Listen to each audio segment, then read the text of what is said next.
बहुत समय पहले की बात है। एक राजा था जिसके पास 4 पत्नियां थीं। वह अपनी पत्नियों से बहुत प्रेम करता था और हर एक के साथ अलग अलग व्यवहार करता था। इस कहानी में उसकी चारों पत्नियों के साथ संबंधों का भावपूर्ण विवरण है, जो हमें जीवन की गहरी सीख देती है। राजा अपनी चौथी पत्नी से सबसे अधिक प्रेम करता था। वह उसे हर खुशी और सुख सुविधा देता, महंगे वस्त्र और आभूषणों से सजाता और हर समय उसे प्रसन्न रखने की कोशिश करता। राजा को अपनी चौथी पत्नी पर बहुत गर्व था और उसे अपनी पहचान का हिस्सा मानता था। वह उसकी सुंदरता को सहेज कर रखना चाहता था और हमेशा चाहता था कि उसकी चौथी पत्नी उसके साथ रहे। राजा की तीसरी पत्नी भी उसके लिए बहुत महत्वपूर्ण थी।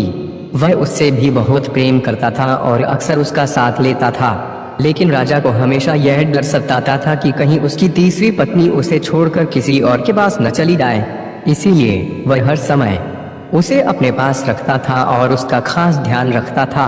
राजा को यह एहसास था कि उसकी तीसरी पत्नी सबसे सुंदर थी और वह समाज में उसका सम्मान बढ़ाती थी। लेकिन कहीं न कहीं उसके मन में इस बात की चिंता भी थी कि उसकी तीसरी पत्नी कभी भी उसे छोड़ सकती है। राजा की दूसरी पत्नी बहुत समझदार और भरोसेमंद थी। जब भी राजा किसी कठिनाई में पड़ता, वह हमेशा अपनी दूसरी पत्नी से सलाह मशवरा करता।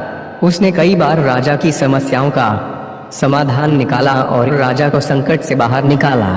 राजा अपनी दूसरी पत्नी पर बहुत विश्वास करता था, लेकिन उसमें वही गहराई और लगाव नहीं था जो उसकी चौथी और तीसरी पत्नी में था। दूसरी पत्नी ने हमेशा राजा का साथ निभाया, चाहे किसी भी स्थिति में क्यों ना हो।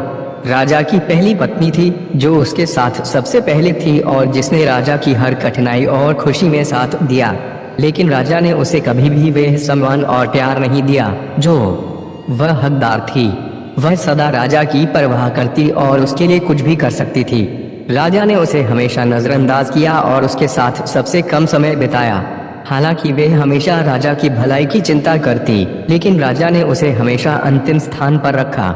एक दिन राजा गंभीर रूप से बीमार हो गया और उसे यह महसूस होने लगा कि उसका अंत निकट है। तब उसने सोचा कि उसकी पत्नियों में से कौन उसके साथ मृत्यु के बाद भी साथ देगी।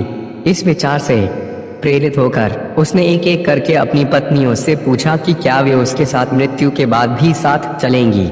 सबसे पहले उसने अपनी चौथी पत्नी से पूछा, तुम मेरी प्रिय हो, क्या तुम मेरे साथ चलोगी? चौथी पत्नी ने साफ मना कर दिया और कहा, नहीं, मैं तुम्हारे साथ नहीं जा सकती। तुम्हारे जाने के बाद मैं अपनी नई जिंदगी जीऊंगी। यह सुनकर राजा का दिल टूट गया।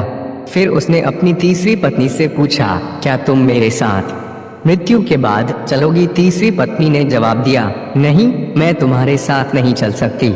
जब तुम मर जाओगे तो मैं किसी और के साथ रहूंगी। यह सुनकर राजा और भी दुखी हो गया। फिर राजा ने अपनी दूसरी पत्नी से पूछा, क्या तुम मेरे साथ चलोगी? दूसरी पत्नी ने उत्तर दिया, मुझे खेद है, मैं तुम्हारे साथ नहीं जा सकती, लेकिन मैं तुम्हारे अंतिम संस्कार में जरूर आऊंगी और अंतिम समय तक तुम्हारा साथ दूंगी। राजा ने आभार व्यक्त किया, लेकिन वह फिर भी अकेलापन महसूस कर रहा था। आखिरकार राजा ने अपनी पहली पत्नी से पूछा, जो सबसे पहले उसके साथ थी लेकिन जिसे उसने सबसे ज्यादा अनदेखा किया था। उसने उदास मन से कहा, क्या तुम मेरे साथ चलोगी? पहली पत्नी ने नम्रता से उत्तर दिया, हाँ, मैं तुम्हारे साथ मृत्यु के बाद भी चलूंगी। मैंने हमेशा तुम्हारा साथ दिया है और अंत तक दूंगी। राजा को बहुत पछतावा हुआ कि उसने अपनी पहली पत्नी की कभी कद्र नहीं की, जबकि वे सबसे वफादार और सच्ची साथी थी। इस कहानी में राजा प्रतीक है किसी भी व्यक्ति का और उसकी 4 पत्नियां उसके जीवन के अलग अलग पहलुओं का प्रतिनिधित्व करती हैं। हमारे शरीर का प्रतीक है। हम अपने शरीर की देखभाल में बहुत समय और ऊर्जा लगाते हैं, उसे सजाते संवारते हैं, लेकिन मृत्यु के बाद यह हमें छोड़ देता है।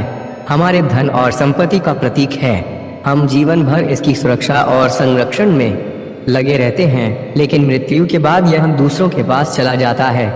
हमारे परिवार और मित्रों का प्रतीक है। वे हमारे कठिन समय में हमारा साथ देते हैं, अंतिम समय तक हमारे साथ रहते हैं, लेकिन मृत्यु के बाद वे भी हमें छोड़कर चले जाते हैं। हमारी आत्मा का प्रतीक है। हम अक्सर इसे नजरअंदाज करते हैं और इसका ख्याल नहीं रखते, लेकिन यह हमारे साथ रहती है, यहाँ तक कि मृत्यु के बाद भी। इस कहानी से हमें यह शिक्षा मिलती है कि हमें अपने शरीर, धन और संबंधों के साथ साथ अपनी आत्मा का भी ध्यान रखना चाहिए। जीवन की असली खुशी और शांति तब ही मिल सकती है जब हम अपनी आत्मा का पोषण करें, उसे प्रेम और देखभाल दें, क्योंकि अंत में वही हमारे साथ। प्यारे दोस्तों, अगर ये हमारा वीडियो अच्छा लगा हो तो हमारे इस वीडियो को लाइक शेयर करें। हमारे YouTube चैनल बुद्धा इंस्पिरेशन को सब्सक्राइब करना ना भूले। तब तक के लिए दीजिए इजाजत, फिर मिलेंगे किसी अगले वीडियो किसी अगले रोचक जानकारी के साथ।